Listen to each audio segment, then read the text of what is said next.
Spirit of truth, spirit of truth.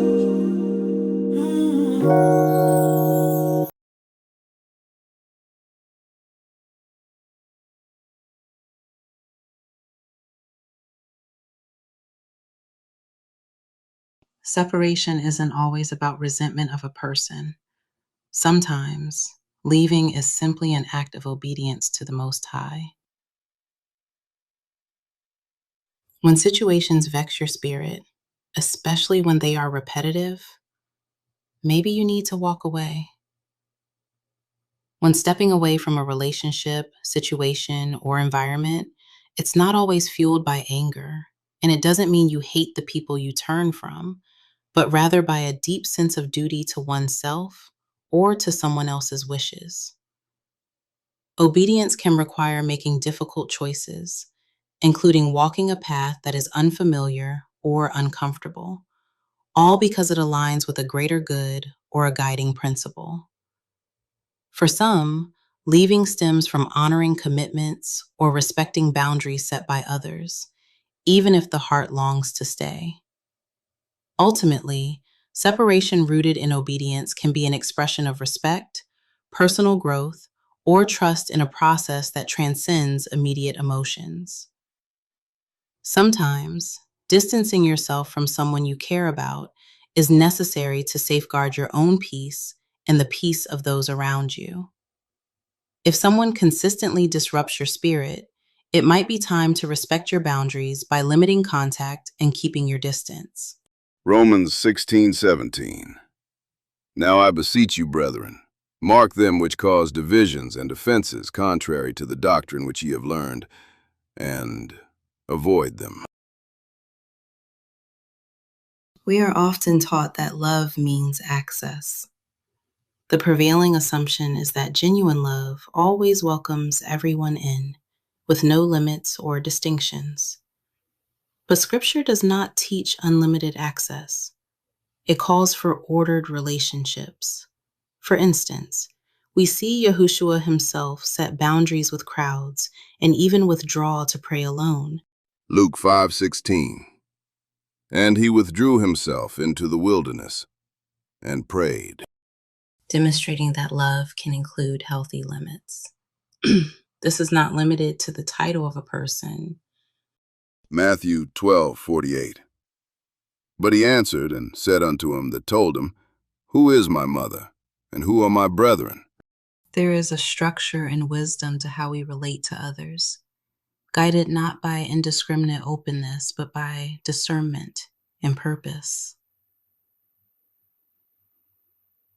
Throughout Scripture, boundaries are shown to be acts of wisdom rather than exclusion, reminding us that true love does not require unchecked access, but instead seeks what is good and right in every relationship. Scripture speaks directly to those navigating relationships, especially those seeking meaningful partnerships or friendships. 2 Corinthians 6:14. Be ye not unequally yoked together with unbelievers. For what fellowship has righteousness with unrighteousness? And what communion has light with darkness? For those seeking guidance in relationships or partnerships, this verse encourages thoughtful alignment of values. This is not a call to hatred or rejection. Alignment here refers to sharing core beliefs and values, which can foster harmony and understanding in relationships. The scriptural principle invites us to prioritize relationships where mutual faith and purpose can flourish, making decisions with discernment rather than division. 2 Corinthians 6:14. Be ye not unequally yoked together with unbelievers. For what fellowship has righteousness with unrighteousness? And what communion has light with darkness? Yah does not ask us to fix what he has called us to leave. Bitterness says, I hope you suffer. Obedience says, I release you and I move where Yah sends me. This contrast comes alive in real life. Imagine this: someone who has been deeply hurt by a close friend. Bitterness would hold on to that pain, wishing the friend would experience hardship in return. But obedience chooses to let go, trusting Yah with both the pain and the future, stepping forward in faith even when letting go is difficult. One is rooted in the flesh, where reactions are driven by hurt and pride. The other is rooted in trust, allowing healing and growth to guide our steps and decisions.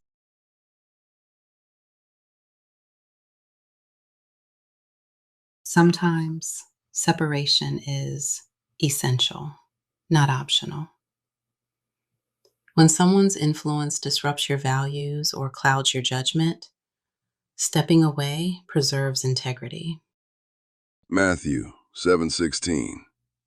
Ye shall know them by their fruits. Do men gather grapes of thorns or figs of thistles? Even Yah chooses separation when necessary, like pruning a tree so healthy branches can flourish. It's not impulsive, it's purposeful and right. Romans 16:17. Now I beseech you, brethren, mark them which cause divisions and offenses contrary to the doctrine which ye have learned, and avoid them.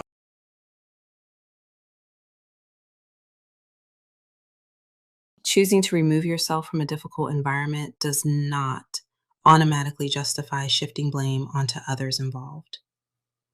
Sometimes, people who seem hard to deal with are not necessarily causing harm. Challenges may arise from misunderstandings or differing perspectives.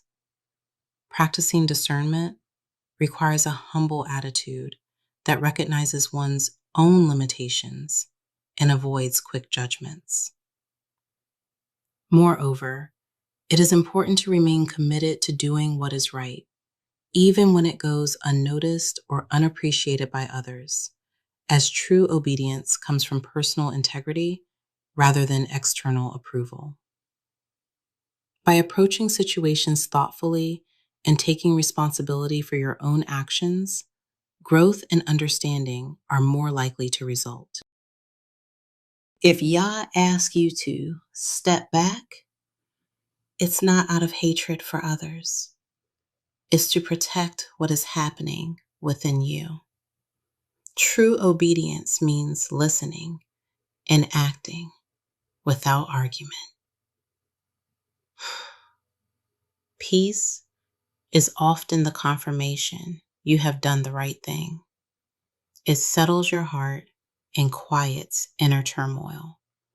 When you feel a sense of calm and assurance after deciding to step away, it can be a sign that you are aligned with your purpose or spiritual guidance.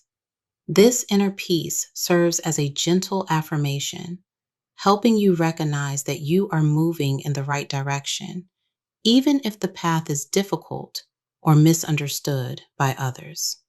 James 1:5. If any of you lack wisdom, let him ask of Elohim, that gives to all men liberally and upbraids not, and it shall be given him.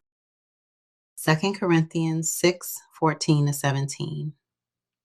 This is the spiritual foundation of this message. The temple of Yah, be ye not unequally yoked together with unbelievers. For what fellowship has righteousness with unrighteousness? And what communion has light with darkness? And what concord has Yahushua HaMashiach with Belial? Or what part has he that believes with an infidel? And what agreement has the temple of Elohim with idols?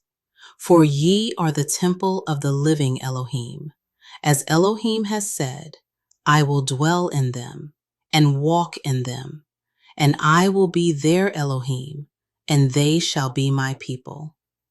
Wherefore, come out from among them, and be ye separate, says Yahuwah, and touch not the unclean thing, and I will receive you. This video serves to assist with strengthening discernment, not to accuse. It is rooted in scripture, prayer, and sober judgment. We are instructed to test every spirit and to guard our own hearts first.